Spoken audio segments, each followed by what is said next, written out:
इस थर्सडे को weekly expiry के दिन ट्रेडर्स डायरी में आप सबका बहुत बहुत स्वागत है। मैं हूं दीपांशु भंडारी। नमस्कार, मैं हूं आशीष चतुर्वेदी।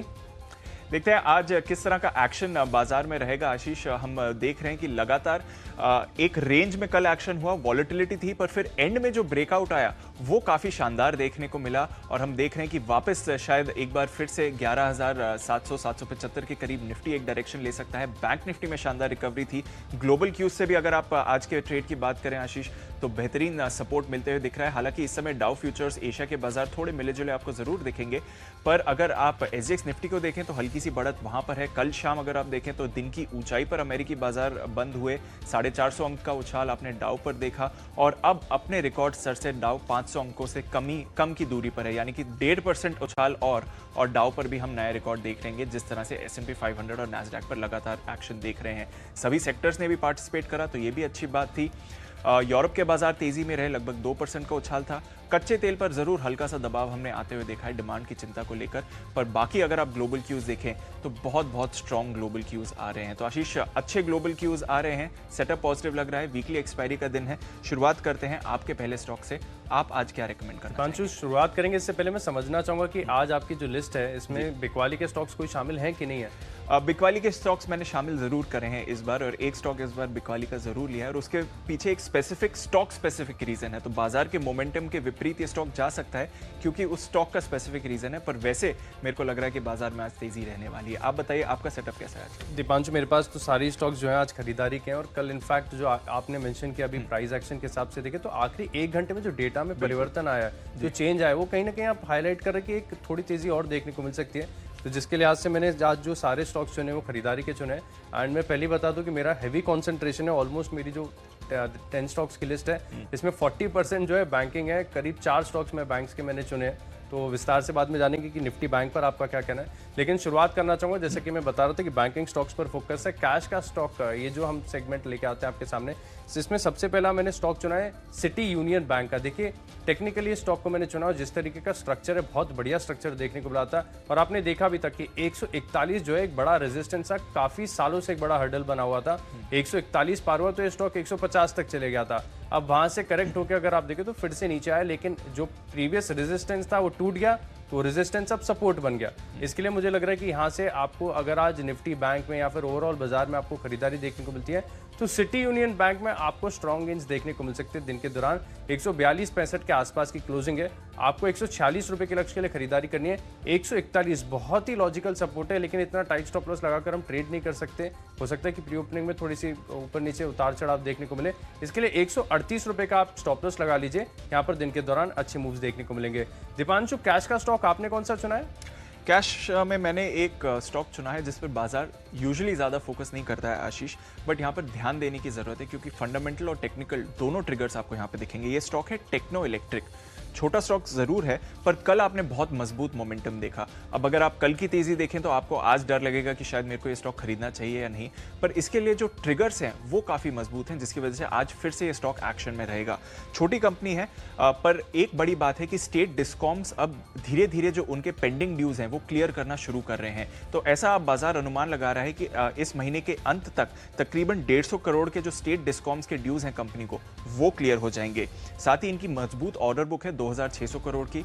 एसेट बिक्री की प्रक्रिया चल रही है, तो कैश ऑन बुक्स बढ़ने वाला है। फिर अनुमान लगाया जा रहा है कि या फिर डिविडेंड या एक बड़ा बायबैक आ सकता है कंपनी की तरफ से। तो एक मोमेंटम प्ले है कैश टिप स्पेस में। टेक्नो इलेक्ट्रिक पर नजर रखिए, शुरुआत में थोड़ा सेटल होने दीजिए स्टॉक को, फिर अपना ट्रेड इनिशिएट करिए। 230 का आप स्टॉप लॉस लगाइए और 245 का मैंने कंजर्वेटिव टारगेट दिया है कल की तेजी के बाद। पर अगर मोमेंटम आप इसमें बढ़ते हुए देखें तो स्टॉप लॉस ट्रेल करके चलिए, अच्छी गेंस आपको टेक्नो इलेक्ट्रिक में आते हुए दिख सकती हैं। तो ये मेरा कैश का रिकमेंडेशन रहेगा। आशीष, फ्यूचर्स की बात करें तो आज मेरा जो सोल सेल कॉल है वो फ्यूचर्स की तरफ से है और वो है वेदांता। और आप अगर देखें तो मेटल स्टॉक्स में बेहतरीन मोमेंटम है। मेटल स्टॉक सारे के सारे आज भी अच्छा परफॉर्म कर सकते हैं, पर इसके ऑपोजिट डायरेक्शन में वेदांता जा रहा है कंपनी स्पेसिफिक रीजंस की वजह से।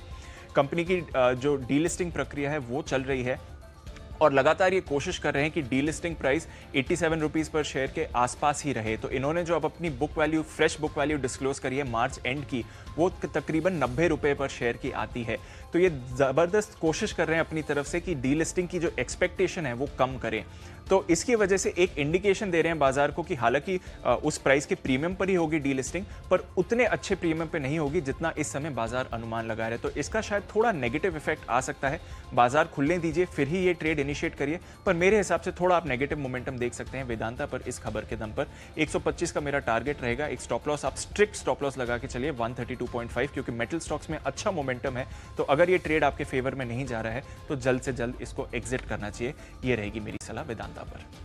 दीपांशु, फ्यूचर्स की कैटेगरी में मैं बैंकिंग स्टॉक के साथ ही जाना चाहूंगा। आरबीएल बैंक, कल हमने देखा था कि आखिरी 1.5 घंटे में अगर आप देखें तो एक शार्प सर्ज देखने को मिला था। अब जिस तरीके का पैटर्न बना हुआ है, लंबी गिरावट के बाद एक कंसोलिडेशन है, ब्रेकआउट है, और बैंकिंग स्टॉक्स आपको ट्रेडिंग के भरपूर मौके देते हैं। और मुझे लग रहा है कि हाई बीटा स्टॉक है, यहाँ पर दिन के दौरान बहुत बढ़िया उछाल देखने को मिल सकता है। बॉलिंजर बैंड के हिसाब से भी अगर आप देखेंगे तो ऐसा ही लग रहा है कि यहाँ से एक फर्दर अपमूव देखने को मिलेगा। 198 के आसपास की क्लोजिंग है फ्यूचर्स में सितंबर सीरीज के। तो मुझे लग रहा है कि ये स्टॉक 205 रुपये तक जा सकता है। आपको यहाँ पर खरीदारी करनी होगी और 193 रुपये का आपको एक स्टॉप लॉस लगाना होगा। बैंकिंग स्टॉक्स में एक्शन भरपूर देखने को मिल रहा है। और इनफैक्ट मैं शो से शुरुआत में आपसे पूछ भी रहा था कि बैंकिंग स्टॉक्स पर आपका कैसा फोकस है, क्योंकि जब मैं एक्सपायरी पोल कर रहा था दीपांशु, तो बहुत मिलीजुली राय देखने को मिल रही है। कुछ सेट ऑफ बाजार के जानकार ऐसे जो मान रहे हैं कि यहाँ से ब्रेकआउट की उम्मीद है और तेजी आपको फर्दर एक्सटेंड होने को देखने को मिल सकती है। लेकिन अगर आप कुछ सेट ऑफ जानकारों से देखें तो मान रहे हैं कि थोड़ी वीकनेस भी है। आप कैसे देख रहे हैं निफ्टी बैंक को? मेरा भी हाई कन्विक्शन है आशीष, और जो मेरे अगले 2 रिकमेंडेशन हैं वो भी बैंकिंग की ही तरफ से हैं। तो जैसे कि आपने आरबीएल बैंक को एक मोमेंटम प्ले के जरिए फ्यूचर्स में चूज़ करा है, अगर मैं अपने ऑप्शंस की स्ट्रैटेजी भी बताऊं तो मेरा भी कन्विक्शन बहुत हाई रहेगा बैंक्स पर, और मैंने भी ऑप्शंस में बैंक्स ही एक स्ट्रैटेजी चूज़ करी है जो है कोटक बैंक। अब आप आरबीएल के साथ जा रहे हैं क्योंकि सबसे ज़्यादा मोमेंटम इसमें था, और मैं भी एक मोमेंटम स्टॉक चूज़ कर रहा हूँ बैंक्स में। पर उससे पहले कोटक बैंक पर मैं ऑप्शंस की स्ट्रैटेजी इसलिए दे रहा हूँ क्योंकि इसने अभी तक पार्टिसिपेट नहीं किया है जो बैंक निफ्टी में रिवर्सल आया है। आपको याद होगा मंडे के दिन शुरुआती सत्र में बहुत स्ट्रांग मोमेंटम था बाजार में। हम 1000 पॉइंट की रैली के बाद मंडे का सेशन शुरू कर रहे थे, और तब एक्सपेक्टेशन थी कि अब कोटक बैंक लीड लेगा, पर क्योंकि बाजार का मोमेंटम ऑपोजिट डायरेक्शन में चला गया इसलिए हमने इतना एक्शन नहीं देखा। कल की रिकवरी में भी कोटक ने उतना पार्टिसिपेट नहीं किया। तो अब एक ऑप्शंस के जरिए आप कोटक में कॉल में ट्रेड इनिशिएट कर सकते हैं। इन द मनी 1420 की कॉल खरीदिए, 51 रुपये में आपको मिल रही है। 45 रुपये का स्ट्रिक्ट स्टॉप लॉस लगाइए, पर मेरे को लग रहा है कि अगर बैंक्स का ये मोमेंटम बरकरार रहेगा तो फाइनली कोटक से भी आप पार्टिसिपेशन देंगे। तो ये मैं फ्यूचर्स में भी आपको कॉल दे सकता था, पर फिलहाल ऑप्शंस के जरिए यहाँ पर आप ट्रेड इनिशिएट कर सकते हैं आशीष, और मेरे को लग रहा है कि यहाँ से भी बेहतरीन मोमेंटम आते हुए दिखेगा। 75 रुपये के टारगेट्स मेरे यहाँ पर रहेंगे। और साथ ही आशीष, अगर मैं आपको अपनी टेक्नोपिक भी बता सकूं यहाँ पर मैं अपनी टेक्नोपिक बताता हूं, उससे पहले आप बताइए कि ऑप्शंस में आपने आज क्या चूज किया? इनफैक्ट दीपांशु, आपने मेरा जो कन्विक्शन है वो बढ़ा दिया, और मैंने भी दिग्गज प्राइवेट बैंक को ही चुना, एचडीएफसी बैंक। यहाँ पर आपको खरीदारी करनी है, और देखिए एचडीएफसी बैंक अगर चल जाएगा तो निफ्टी बैंक को भी काफ़ी ज़्यादा सपोर्ट इससे देखने को मिलेगा। एचडीएफसी बैंक भी अगर आप देखेंगे तो जिस तरीके की क्लोजिंग कल के सत्र में देखने को मिली है, मुझे लग रहा है कि एक बहुत ही एक बढ़िया ब्रेकआउट जोन देखने को मिल सकता है। हालांकि एक रेजिस्टेंस भी है, तो मैं स्ट्रांगली उम्मीद कर रहा हूं कि आज दिन के दौरान बाजार में तेजी देखने को मिलेगी। तभी मेरे जो 4 बैंकिंग स्टॉक्स हैं वहां पर आपको एक अच्छा मूव देखने को मिलेगा।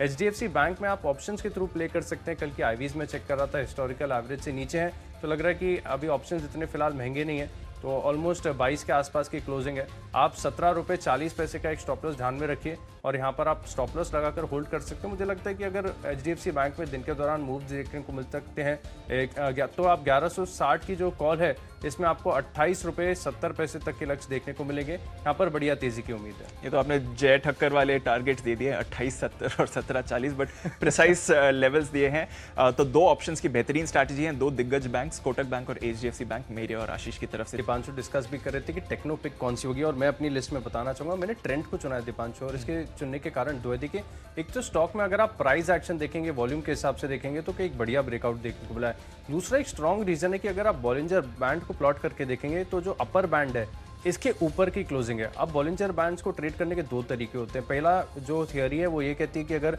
अपर बैंड पर हिट करता है तो एक रेजिस्टेंस है, वहां से आपको एक पुल बैक देखने को मिल सकता है, गिरावट देखने को मिलेगी। और दूसरी एक ब्रेकआउट थियोरी है कि अगर आप वॉल्यूम सपोर्टिव है, प्राइस एक्शन अगर आपको सपोर्टिव नजर आ रहा है, तो अगर अपर बैंड के ऊपर की क्लोजिंग होती है तो आप वहां से एक फर्दर ब्रेकआउट देखने को मिल सकता है। तो इसी लिहाज से मैंने ट्रेंड को चुना है। हालांकि कल के सत्र में अगर आप देखें तो ऊपरी स्तरों से थोड़ा सा गिरा भी था ये, और यहाँ पर तेजी भी बढ़िया देखने को मिली थी। मुझे लग रहा है कि एक अगर बाजार में स्ट्रांग मोमेंटम रहा, तेजी का बाजार रहा, तो ट्रेंड भी हो सकता है कि आज बढ़िया आउट परफॉर्म करते हुए नजर आए। 652 रुपए के आसपास की क्लोजिंग है। 670 रुपए का आपको एक स्टॉप लॉस लगाना होगा और केवल 10-11 रुपए नीचे 640 रुपए का एक स्टॉप लॉस लगाकर आप यहाँ पर लॉन्ग पोजीशन ले सकते हैं। दिन के दौरान बढ़िया तेजी देखने को मिलेगी।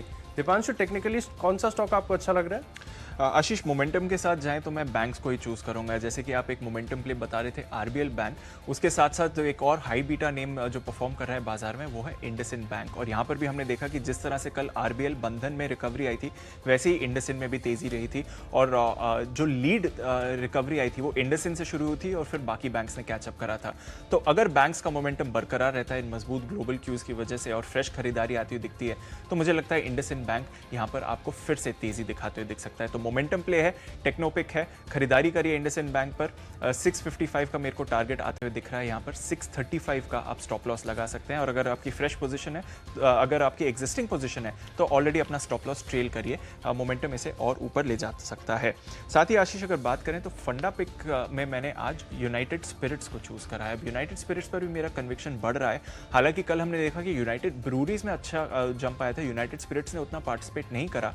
पर अगर आप यूरोपियन बाजार में देखें तो इनका जो एक डियाजो का एक जो बड़ा कंपेटिटर है पर्नो रिकॉर्ड, वहाँ पर अच्छी परफॉर्मेंस रही उस स्टॉक की। और लगातार अब जो लिकर कंजम्पशन है वहाँ पर हम तेज़ी का ट्रेंड देख रहे हैं। रेस्टोरेंट्स, बार्स खुल रहे हैं, होटल्स खुल रहे हैं, तो कंजम्पशन वापस ऑन ट्रैक आपको आते हुए दिख रहा है।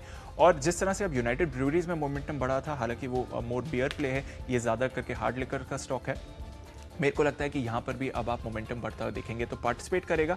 ये मैं आपको एक फंडा पिक दे रहा हूँ, तो आराम से खरीदारी करिए। इन लेवल्स पर अगर आपका कन्विक्शन नहीं आता है तो थोड़े डिप का वेट करें, पर ज़्यादा डिप मेरे को आते हुए दिख नहीं रहा है। फिर भी मैंने एक स्ट्रिप्ट स्टॉप लॉस रखा है 560 का, अगर उसके नीचे आए तो फिलहाल एग्जिट कर लीजिए। मेरे हिसाब से 590 का टारगेट तो आराम से स्टॉक पर आ सकता है। फंडा पिक है तो बड़ा भी टारगेट हो सकता है, बट इनिशियली शुरुआत के मोमेंटम के लिए मैं 590 का टारगेट यहाँ पर देख रहा हूँ। साथ ही अगर इन्वेस्टमेंट पिक की बात करें तो यहाँ पर मैंने एक दिग्गज स्टॉक चूज करा है। आशीष, उसके बारे में मैं बात करता हूँ, पहले आप बताइए आप फंडा में क्या रिकमेंड कर रहे हैं? दीपांशु, फंडामेंटल में मैंने कोल इंडिया को चुना है। देखिए नतीजे आए थे और कल के सत्र में हमने देखा भी था कि नतीजों से पहले तेजी देखने को मिली थी, क्योंकि अगस्त महीने के जो आंकड़े आए थे बिक्री के, ऑफटेक्स के, अगर आप देखें तो काफ़ी बढ़िया देखने को मिले और रिकवरी ग्रेजुअल एक देखने को मिल रही है। अब देखिए नतीजे देखते हैं क्लोजली। अगर आप नतीजों पर गौर करें तो यहाँ पर केवल एक आय का आंकड़ा अगर आप छोड़ दें तो बाकी हर पैमाने पर नतीजे जो हैं बेहद अनुमान से बेहतर देखने को मिल रहे हैं। क्योंकि देखिए एबिटा पर टन का अनुमान था करीब 161 का, 253 के आसपास आया है और मुनाफे में 1858 करोड़ का अनुमान था हमारा, 2077 करोड़ का जो मुनाफा है दर्ज किया है। मार्जिन में देखिए बहुत शानदार बढ़त है, अनुमान था कि 10% के मार्जिन आएंगे, 16.5% आए हैं। और कामकाजी मुनाफा देखिए यहाँ पर भी बहुत बेहतरीन प्रदर्शन देखने को मिला है। और कोल इंडिया का स्ट्रक्चर भी अगर आप देखें तो सपोर्टिव नजर आ रहा है स्टॉक में। अगर ऊपरी स्तरों से देखें तो काफ़ी ज़्यादा गिरावट देखने को मिली, भाव के हिसाब से बहुत ज़्यादा आकर्षक है। एंड जिस तरह की डिविडेंड यील्ड है कोल इंडिया की, मुझे लग रहा है कि यहाँ से कहीं ना कहीं अगर आप देखें तो एक वैल्यू बाइंग देखने को मिलेगी। क्योंकि अब तक जो प्रदर्शन था पिछली 2 तिमाहियों में देखें तो बहुत निराशाजनक था, लेकिन अब जो स्थिति है वो काफ़ी ज़्यादा सुधरती हुई नजर आ रही है। जिस तरीके का एक पावर सेक्टर में भी अगर आप देखें तो एक रिवाइवल देखने को मिला है। कोल इंडिया मुझे लग रहा है कि एक बहुत ही सेफ बेट होगा इंट्राडे के बेसिस पर भी देखें। और अगर आप 3 से 6 महीने का समय दें तो इसके हिसाब से भी स्टॉक बहुत सेफ नजर आ रहा है। ज़्यादा बढ़त नहीं तो ज़्यादा गिरावट भी देखने को नहीं मिलेगी। 137 के आसपास की क्लोजिंग है फ्यूचर्स में। 142 का कंजर्वेटिव लक्ष्य मैंने ध्यान में रखा। अगर ज़्यादा तेज़ी देख लें, अगर आप देखें कि स्टॉक ऑलरेडी 3 से 4% प्री ओपनिंग में ऊपर खुल रहा है तो एक स्टॉक को आप एक बार छोड़ ही दीजिए, क्योंकि आपके पास आइडियाज़ तो काफ़ी सारे हैं, रश नहीं करना है। मुझे लग रहा है कि एक 4 रुपये नीचे का स्टॉप लॉस लगाकर फ्यूचर्स में आप खरीदारी कर सकते हैं। फ्यूचर्स इसके लिए दे रहा हूँ क्योंकि ताकि आपके जो गेन्स है वो मैग्नीफाई होते हुए नजर आएंगे। फ्यूचर्स में खरीदारी करनी कोल इंडिया में 142 रुपये के लक्ष्य के लिए। बिल्कुल, तो कोल इंडिया पर भी नजर रखते हैं और डिविडेंड प्ले भी है तो वहाँ से भी हम मोमेंटम तो इन पीएसयू स्टॉक्स में लगातार आते ही देख लेते हैं। अब बात करते हैं इन्वेस्टमेंट पिक की आशीष, और मैंने एक दिग्गज स्टॉक चूज करा है इन्वेस्टमेंट के लिए और इसका नाम है इन्फोसिस। अब हम देख रहे हैं कि धीरे धीरे आईटी का पार्टिसिपेशन बढ़ रहा है। हालांकि एक इमीडिएट सेंटिमेंटल नेगेटिव है, फंडामेंटल नेगेटिव नहीं है, वो है कि रुपी लगातार स्ट्रेंथन हो रहा है। 75 से अब रुपी 73 आ गया है। डॉलर में थोड़ी हमने गिरावट देखी है, पर इसका कंपनी के परफॉर्मेंस पर ज़्यादा असर नहीं पड़ता है, क्योंकि एक जो बेस रेट लेते हैं रुपये की परफॉर्मेंस का, उस हिसाब से ही कंपनीज अपनी इंटरनल कैलकुलेशन करती हैं। अब मुझे इन्फोसिस क्यों पसंद है इन्वेस्टमेंट के लिए, ये मैं आपको बताता हूँ। एक तो हमने देखा कि जब नतीजे आए थे उसके बाद स्टॉक में एक स्ट्रॉन्ग रिएक्शन हुआ था, तकरीबन 950-960 के लेवल्स तक गया था और वहाँ से फिर इन्हीं लेवल्स 900 की रेंज के आसपास स्टॉक कंसोलिडेट कर रहा है। पर अगर आप देखें तो ग्लोबली जो आईटी स्टॉक्स में रैली हुई है, स्पेशली जो नैस्डैक लिस्टेड आईटी स्टॉक्स में ज़बरदस्त तेज़ी हुई है, उसका इम्पैक्ट या एक वैल्यूएशन कैचअप अब आप भारतीय आईटी कंपनीज पर भी आते हुए देखेंगे। ये वैल्यूएशन कैचअप अभी हुआ नहीं है, ये होना बाकी है। तो ये जब भी मोमेंटम आएगा तो ऐसा नहीं है कि आज हम रेकमेंड कर रहे हैं और आज ही ये स्टॉक रन करना शुरू कर दे, इसलिए ये एक इन्वेस्टमेंट पिक है, पर ये मोमेंटम आने वाला है, बस इंतजार करना है कि कब ये मोमेंटम शुरू होगा। दूसरी बात जो फंडामेंटली कंपनीज के लिए काफी अच्छी है कि अब आउटसोर्सिंग की नई लहर आने वाली है। जैसे जैसे अनलॉक हो रहा है, काम वापस ट्रैक पर आ रहा है, बैंक्स अपना काम फिर से शुरू कर रहे हैं, तो इनके जो आउटसोर्सिंग वेव है उससे नए ऑर्डर्स और आने की उम्मीद जताई जा रही है। तो वहां से फिर आईटी स्टॉक्स को फायदा मिलेगा। और साथ ही अगर आप देखें तो ऑर्डर बुक तो मजबूत है और बाकी सब जो फंडामेंटल्स इन प्लेस है, वर्क फ्रॉम होम का इनका अच्छा स्ट्रक्चर है ऑलरेडी, तो कोई भी डिस्ट्रप्शन जो हुआ है कोरोना का उसका मिनिमल इंपैक्ट इन कंपनीज पर रहा है। तो ऑल इन ऑल एक बढ़िया मोमेंटम आता हुआ दिख सकता है आपको इंडियन आईटी स्टॉक्स पर, और इसलिए मैं इन्फोसिस के साथ जाना चाहूंगा। जब भी ये मोमेंटम आए आप इस स्टॉक को राइड कर सकते हैं, आराम से खरीदिए, 900 रुपए का स्टॉप लॉस लगाइए। मैंने स्टॉप लॉस भी इसलिए दिया है कि अगर वो मोमेंटम नहीं आता है तो एग्जिट कर लें और फिर इस स्टॉक को तेजी करनी चाहिए। 990 का मेरा पहला टारगेट है, बट अगर वो मोमेंटम आता है तो 1000 के ऊपर भी इन्फोसिस जाते हुए दिख सकता है। 6 महीने के लिए आपके लिए एक बढ़िया इन्वेस्टमेंट हो सकता है। इन्फोसिस पर मैं बेट करना चाहूंगा। आप बताइए आशीष, आपकी इन्वेस्टमेंट पे क्या रहेगी? दीपांशु, मैंने इस कैटेगरी में चुना है इलेक्ट्रो स्टील कास्टिंग्स को। दरअसल अगर आप देखें तो कंपनी के अंदर बहुत डीप वैल्यू नजर आती है। पहले कंपनी के कारोबार के बारे में बताता हूँ। कंपनी जो है DI पाइप्स बनाती है, डक्टाइल आयरन पाइप्स, और इसका जो मेजर इस्तेमाल है वो म्यूनसिपैलिटीज़ करती हैं देश की, जो है वहाँ से सोर्स करती है। यानी आप ये देखिए कि इनका जो ऑर्डर फ्लो है वो कहीं ना कहीं बरकरार देखने को मिलेगा, क्योंकि जो गवर्नमेंट के जो नेसेसरी स्पेंडिंग्स हैं वो रुकती नहीं है। अब ऐसे में जो DI आयरन की पाइप्स की जो रिक्वायरमेंट है वो कहीं ना कहीं आप देखिए बरकरार देखने को मिलेगी। और मुझे लग रहा है कि जिस तरीके की वैल्यूएशंस देखिए बहुत आकर्षक नजर आ रही है, क्योंकि कंपनी का साइज फिलहाल बहुत छोटा है, केवल 686 करोड़ की कंपनी है और 66 रुपए की बुक वैल्यू। आप देखिए कि कितना डीप वैल्यू इसमें नजर आ रही है अगर आप भाव के हिसाब से देखेंगे। डेट टू इक्विटी 0.6 का है, डिविडेंड यील्ड 2% की आती है और 3 साल में अगर आप देखें तो ऑलमोस्ट 15% CAGR की दर से कंपनी का मुनाफा भी बढ़ा है। 100 करोड़ के आसपास का कैश है। देखिए 700 करोड़ की कंपनी और 100 करोड़ तो कंपनी के पास कैश ही है। और जिस तरीके के वैल्यूएशन आप देखिए, इतने सस्ता स्टॉक है, इतने अच्छे हाई ग्रोथ बिजनेस है, केवल 8 के मल्टीपल पर मिल रहा है। मुझे लग रहा है कि इलेक्ट्रो स्टील कास्टिंग में एक बढ़िया आपको एक लंबी अवधि में रिटर्न्स देखने को मिल सकते हैं। मैंने 6 महीने का व्यू ध्यान में रखा है। 21 रुपये के लक्ष्य आप यहाँ पर खरीदारी करेंगे और 1585 जो है इसके आसपास की कल की क्लोजिंग है। यहाँ पर अच्छे गेंस अगले 6 महीने में देखने को मिल सकते हैं। अगली कैटेगरी की ओर रुख करते हैं, खबरों के दम पर, यानी वो स्टॉक जहाँ पर खबरों के दम पर एक्शन देखने को मिलेगा। सबसे पहले मैंने चुना है इंजीनियर्स इंडिया को। यहाँ पर एक खबर आती हुई दिखी कि कंपनी को जो है गेल से बढ़िया ऑर्डर मिले, करीब 448 करोड़ के ऑर्डर्स मिले और मुझे लग रहा है कि इस ऑर्डर के दम पर इस स्टॉक काफी तेजी दिखा सकता है। हालांकि एक क्वेश्चन मैं आपको ये दे दूं कि स्टॉक अगर आप ज्यादा ऊपरी स्तरों पर देखें, 3 से 4% ऊपर खुल रहा है तो छोड़ दीजिए एक बार को। और खास तौर पर अगर कोई भी स्टॉक अगर आप देखें तो पहले 15 मिनट में ओपन और हाई का स्तर 1 हो तो स्टॉक में बिल्कुल खरीदारी ना कीजिए। जब तक वो स्तर टूट नहीं जाता तब तक फ्रेश खरीदारी नहीं आती है। मुझे लग रहा है कंजर्वेटिव लक्ष्य मैंने ध्यान में रखा है 68 रुपये का और 65 रुपये का आप एक स्टॉप लॉस लगाकर यहाँ पर खरीदारी कर सकते हैं। ओके, तो ये है आपकी तरफ से इंजीनियर्स इंडिया। इसके मुकाबले खबरों के दम पर जो स्टॉक मैं रेकमेंड कर रहा हूँ वो है इन्फो एज। आशीष, हमने कल क्लोजिंग में भी देखा कि इन्फो एज, जुबलेंट फूड दोनों में ही बेहतरीन मोमेंटम आते हुए देखा। हालांकि जुबलेंट के नतीजे खराब थे पर मोमेंटम बरकरार था। इन्फो एज में भी हम देख रहे हैं अनलॉक के साथ साथ मोमेंटम बढ़ रहा है। स्टॉक ऑलरेडी न्यू हाई पर ट्रेड कर रहा है पर यहाँ से और ऊपर जा सकता है। इनकी जो सब्सिडरी है जोमैटो, वो तकरीबन, या इनकी जो इन्वेस्टमेंट है जोमैटो, वो तकरीबन $250 मिलियन रेज करने वाली है मार्केट से, एग्जिस्टिंग इन्वेस्टर से। तो यानी कि एग्जिस्टिंग इन्वेस्टर्स अगर फ्रेश मनी पंप इन कर रहे हैं तो वो एक भरोसे का संकेत है। 3575 का मेरा टारगेट रहेगा यहाँ पर और स्टॉप लॉस आप रख सकते हैं 3450 का। ये है खबरों के दम पर इन्फो एज। अब आशीष मैं आपको बता देता हूँ कि माई चॉइस में मैं कौन से स्टॉक्स रेकमेंड करने जा रहा हूँ। 3 स्टॉक्स हैं। सबसे पहले कैनरा बैंक। बैंक्स जैसे कि हमने डिस्कस करा है, मोमेंटम बरकरार है और PSU बैंक्स में बेहतर मोमेंटम कैनरा बैंक में ही दिखता है। तो ये रिकवरी और जो तेजी है वो ऊपर जा सकता है। 112 का यहाँ पे आप टारगेट रखिए, 105 का स्टॉप लॉस। दूसरा एक स्टॉक जो माई चॉइस में मुझे पसंद आ रहा है वो है बाटा इंडिया। इसमें भी हम आशीष बेहतरीन मोमेंटम देख रहे हैं। अनलॉक हो गया है, लोग वापस ऑफिसेज जा रहे हैं, 6 महीने से शूज यूज नहीं हुए हैं, खराब हो रहे हैं सोल, नए खरीदारी करनी ही पड़ेगी। और वैसे भी एक कॉस्ट कॉन्शियस कंपनी है, कॉस्ट बेहतरीन कंट्रोल रहता है कंपनी का। एक कंजर्वेटिव टारगेट दिया है मैंने 1365 का, और मेरे को लगता है और ऊपर जा सकता है ये स्टॉक। 1315 का स्टॉप लॉस रखिए।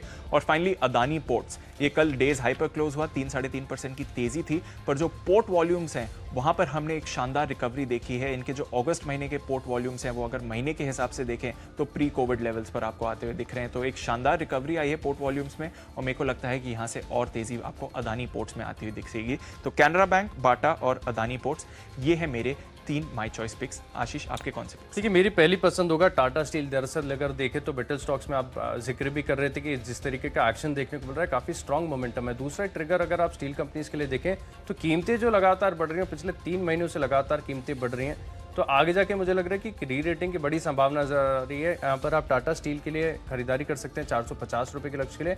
430 का आपको स्टॉप लॉस लगाना, दिन के दौरान बढ़िया तेजी देखने को मिलेगी। बैंकिंग स्टॉक्स लगातार पसंद आ रहे हैं। डीसीबी बैंक छोटे टिकट साइज का स्टॉक है, inverse head and shoulder type का स्ट्रक्चर है। दरअसल एग्जैक्टली तो वो नहीं है, लेकिन अगर आप देखें तो ब्रेकआउट की स्थिति यहाँ पर नजर आ रही है। 93 रुपये के लक्ष्य के लिए खरीदारी करेंगे, 90 रुपये का स्टॉप लॉस लगाना होगा। और जीएसएफसी भी मुझे काफी ज्यादा पसंद आ रहा है, जिस तरीके का स्ट्रक्चर है, एक अपवर्ड स्लोपिंग चैनल आपको देखने को मिल रहा है, और लोअर चैनल से अगर आप देखें तो एक बाउंस बैक भी देखने को मिला है। कल के सत्र में तेजी भी थी, वॉल्यूम एडिशन भी देखने को मिला। यहाँ पर 67 रुपये 60 पैसे के लक्ष्य के लिए आप खरीदारी करेंगे, और केवल 1 रुपये 45 पैसे नीचे 64 रुपये का स्टॉप लॉस लगाना होगा। दिन के दौरान बढ़िया गेंस यहाँ पर देखने को मिल सकते हैं। तो चलिए, ये थी वो 20 दमदार आइडियाज आशीष और मेरी तरफ से। एक बार एक क्विक रिकैप ले लेते हैं आज की रिकमेंडेशंस का। सबसे पहले कैश स्टॉक मैं रेकमेंड करना चाहूंगा टेक्नो इलेक्ट्रिक। कल भी अच्छी तेजी थी, पर फंडामेंटल्स मजबूत हैं। स्टेट डिस्कॉम्स की तरफ से ड्यूज जल्दी ही क्लियर होने वाले हैं। एसेट बिक्री चल रही है, मोमेंटम और ऊपर ले जा सकता है स्टॉक को। 245 का मेरा टारगेट रहेगा।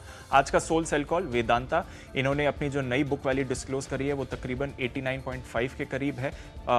लगातार कोशिश कर रहे हैं कि डीलिस्टिंग एक्सपेक्टेशन कम हो। बाजार भी मान रहा है कि डीलिस्टिंग की प्रीमियम उतनी नहीं रहेगी। 125 के लक्ष्य के साथ बिकवाली करे Vedanta futures. Option Kotak bank, यहां पर मोमेंटम आना बाकी है। 1420 की कॉल खरीदिए, 75 का टारगेट रहेगा वहां पर। इंडसइंड बैंक टेक्नोपिक है, मोमेंटम इसको और ऊपर ले जा सकता है। कल बैंक निफ्टी की रिकवरी इसने लीड करी थी, 655 के लक्ष्य के साथ खरीदारी करिए। फंडा पिक में यूनाइटेड स्पिरिट्स, कंजम्पशन वापस आ रहा है, होटल्स बार्स रेस्टोरेंट्स खुल रहे हैं, यहां पर भी आप अब तेजी आते हुए देख सकते हैं। 590 के लक्ष्य के साथ यूनाइटेड स्पिरिट्स पर भी आप खरीदारी कर सकते हैं। इन्वेस्टमेंट के लिहाज से मुझे इन्फोसिस पसंद है, किसी भी समय आईटी स्टॉक्स में मोमेंटम आ सकता है। फंडामेंटल्स मजबूत है। नैस्डैक में जो रैली हुई है उसका एक वैल्यूएशन कैचअप इंडियन आईटी में आना भी बाकी है। 990 का लक्ष्य रहेगा। इन्फोएज न्यूज के दम पर जोमैटो $250 मिलियन रेस कर रहा है। इन्फोएज में हमने कल भी तेजी देखी, आज भी आप तेजी देख सकते हैं। 3575 का यहां पर लक्ष्य रहेगा। और 3 माई चॉइस पिक्स में कैनरा बैंक, ये मेरे को बहुत पसंद है। कल का भी मोमेंटम अच्छा रहा, इसमें 112 का लक्ष्य के साथ खरीदारी करिए। बाटा यहां पर अच्छी तेजी बनती हुई देख सकती है, 1365 का लक्ष्य रहेगा। और फाइनली अदानी पोर्ट्स, जिस तरह से पोर्ट वॉल्यूम्स में आपने उछाल देखा है, 378 के टारगेट के साथ खरीदारी करिए। और इन सभी स्टॉक्स में मेरा सबसे ज्यादा कन्विक्शन रहेगा इन्फोसिस पर, यहां पर आप अच्छी तेजी देख सकते हैं। तो चलिए, मुझे लग रहा है कि बैंकिंग स्टॉक्स में आज आपको एक्शन देखने को मिल सकता है। कैश सेगमेंट में सिटी यूनियन बैंक, यहाँ पर आपको खरीदारी करनी है 146 रुपये के लक्ष्य के लिए। और आरबीएल बैंक के फ्यूचर्स में आपको तेजी देखने को मिल सकती है, 205 रुपये के लक्ष्य के लिए आप यहाँ पर लॉन्ग पोजीशन लेंगे। एचडीएफसी बैंक 1160 का कॉल ऑप्शन आप खरीदेंगे करीब 28 रुपये 70 पैसे के लक्ष्य के लिए। और टेक्निकली ट्रेंड मुझे काफी ज्यादा पसंद आ रहा है। कल के सत्र में अगर आप देखें तो अच्छे वॉल्यूम्स के साथ खरीदारी देखने को मिली थी। अपर बैंड के आसपास की क्लोजिंग है, मुझे लग रहा है कि दिन के दौरान तेजी देखने को मिलेगी। फंडा पे के कोल इंडिया, नतीजा अगर आप देखें तो हर पैमाने पर अनुमान से काफी ज्यादा बेहतर नजर आ रहे हैं। यहाँ पर 142 रुपए के लक्ष्य के लिए खरीदारी करेंगे। और इन्वेस्टमेंट के लिहाज से इलेक्ट्रो स्टील कास्टिंग्स अगले 6 महीने में आपको शानदार रिटर्न दे सकता है। 21 रुपए के लक्ष्य के लिए यहाँ पर आप खरीदारी कर सकते हैं। खबरों के दम पर इंजीनियर्स इंडिया में तेजी देखने को मिलेगी, यहाँ पर 68 रुपए के लक्ष्य के लिए खरीदारी करेंगे। और टाटा स्टील में अगर आप देखें तो मोमेंटम बहुत स्ट्रांग है, कीमतें लगातार स्टील की बढ़ रही है, इसका एक असर देखने को मिलेगा। डीसीबी बैंक में ब्रेकआउट की उम्मीद है, 93 रुपए के लक्ष्य के लिए खरीदारी करेंगे। और जीएफसी में भी अगर आप देखें तो एक स्ट्रांग ट्रेंड देखने को मिल रहा है, यहाँ पर 67 रुपए 60 पैसे के लक्ष्य के लिए आपको खरीदारी करनी है। और इन 10 स्टॉक्स में अगर आप देखें तो मेरा कन्विक्शन सबसे ज्यादा इलेक्ट्रो स्टील कास्टिंग्स में। डीप वैल्यू है कंपनी में, हाई ग्रोथ बिजनेस मॉडल है, जिस तरीके के वैल्यूएशन है मुझे लग रहा है अगले 6 महीने में स्टॉक बाजार को आउट परफॉर्म कर सकता है।